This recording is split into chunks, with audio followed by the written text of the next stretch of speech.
तो बच्चों, आज मैं आप लोगों को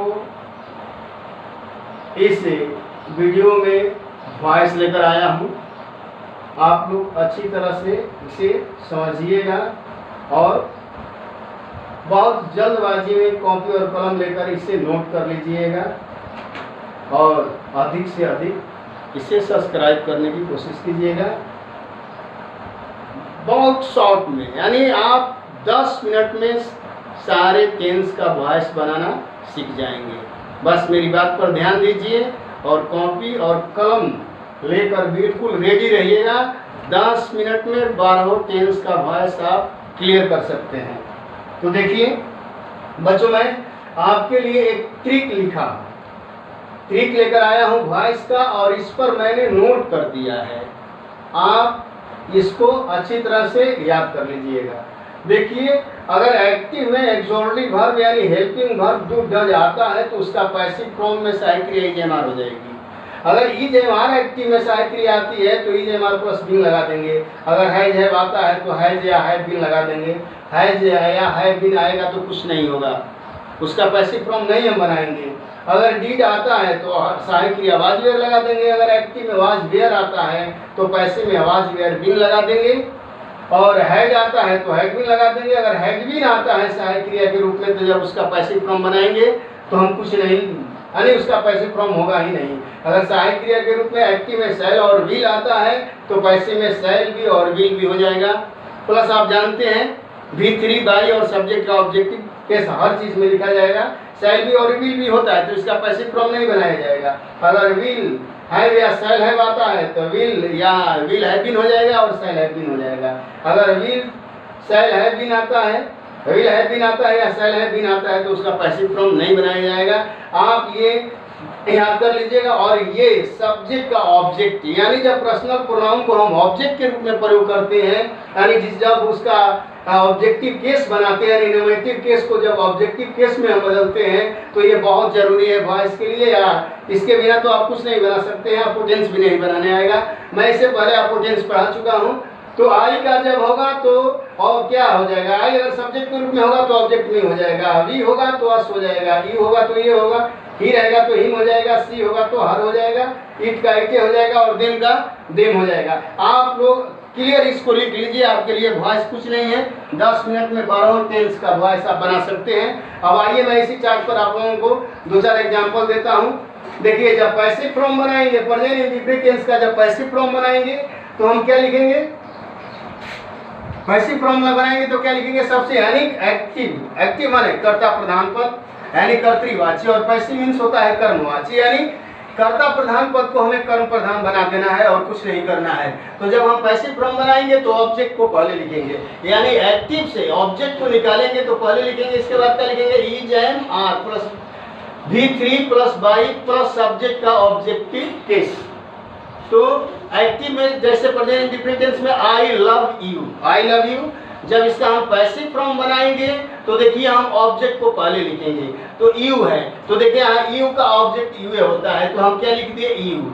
अब यू के बाद हमको सहायक क्रिया क्या लिखना है, इज एम आर, और क्या होगा आर। आप जानते हैं प्रेजेंट इंडिफिनिट में डू डज होता है तो इसका जब पैसिव फॉर्म बनाएंगे तो इज एम आर हो जाएगा। इसलिए यू के बाद क्या लिख दिए, आर। इसके बाद हमको क्रिया का तीसरा रूप लिखना है। क्रिया का तीसरा रूप लव है तो लव का क्या हो जाएगा, लव। इसके बाद क्या जोड़ेंगे, बाई। अब हमको सब्जेक्ट का ऑब्जेक्ट लिखना है तो सब्जेक्ट क्या है, आई का ऑब्जेक्ट क्या हो जाएगा, मी। अब देखिए एक और एग्जांपल देते हैं, सी टीचेज यू। तो जब हम पैसिव बनाएंगे तो देखिए ऑब्जेक्ट को पहले लिखेंगे तो ऑब्जेक्ट क्या है, यू। यू के बाद क्या हम लिख देंगे, आर। और टीच का तीसरा रूप लिखेंगे, तीसरा रूप का होगा टॉक। इसके बाद क्या जोड़ देंगे, बाई। अब हमको सब्जेक्ट का ऑब्जेक्ट लिखना है तो सब्जेक्ट क्या है, सी। तो सी का ऑब्जेक्ट क्या होगा, देखिए हर। तो इस तरह से हम प्रेजेंट इंडिफिनिट टेंस बनाएंगे। आप इसको समझ गए होंगे, इसको याद कर लीजिएगा, 12 टेंस आपका क्लियर हो जाएगा। देखिए प्रेजेंट कंटिन्यूअस आपके सामने मैं दे रहा हूँ, प्रेजेंट कंटिन्यूअस, प्रेजेंट कंटिन्यूअस।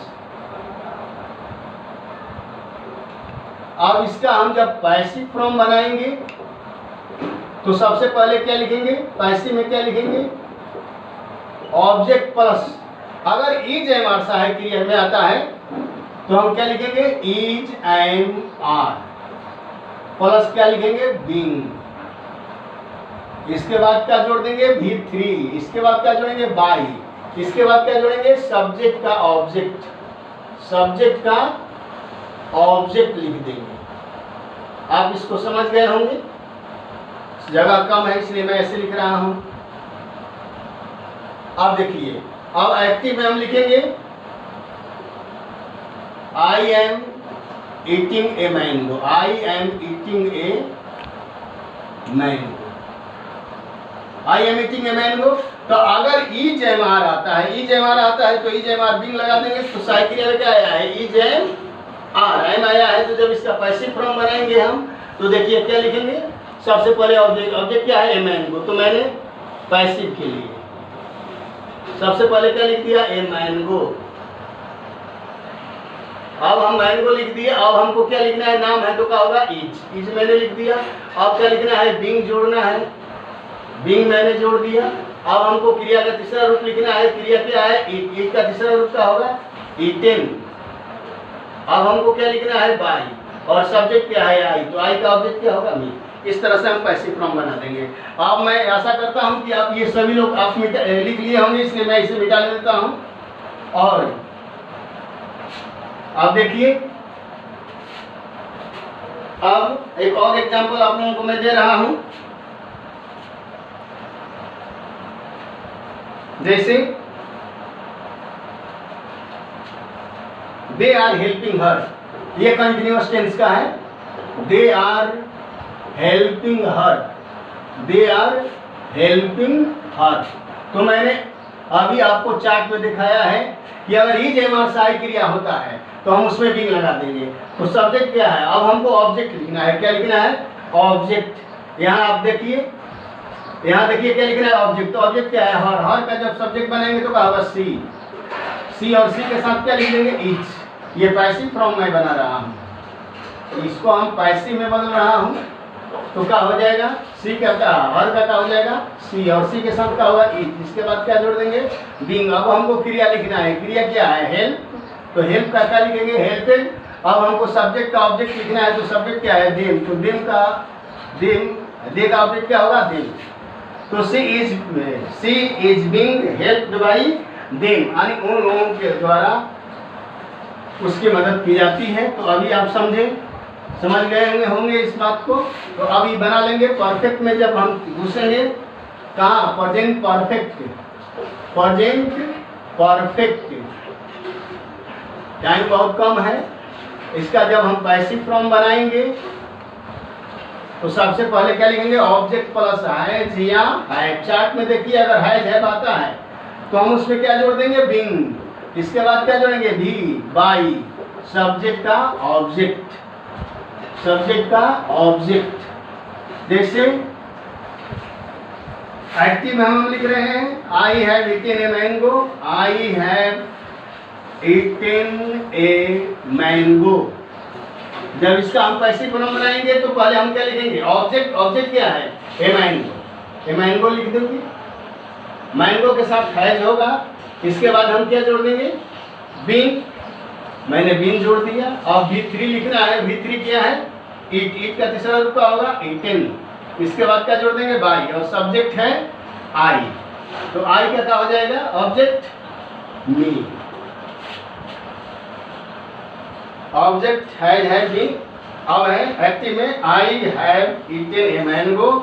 तो क्या हो जाएगा इसका पैसिव फॉर्म जब हम बनाएंगे तो क्या हो जाएगा ए मैंगो ऑब्जेक्ट है, इसके बाद क्या जोड़ेंगे हैज, इसके बाद क्या जोड़ देंगे बीन, इसके बाद V3 क्या है ईट का तीसरा रूप ईटेन हो जाएगा बाई मी। तो आप जान गए होंगे कि इसका पैसिव फॉर्म कैसे बनाया जा रहा है। अगर चार्ट और ये सब्जेक्ट का ऑब्जेक्टिव पे से याद 12 टेंस आपका क्लियर हो जाएगा। प्रेजेंट परफेक्ट कंटीन्यूअस टेंस का नहीं होता है। मैं आज अब इतना ही पढ़ाकर आप लोगों को समाप्त करता हूँ। इसके बाद मैं अगले वीडियो में आपके पास लाऊंगा। अगर पसंद आए तो इसे अधिक से अधिक सब्सक्राइब करने की कोशिश कीजिएगा। बस आज इतना ही।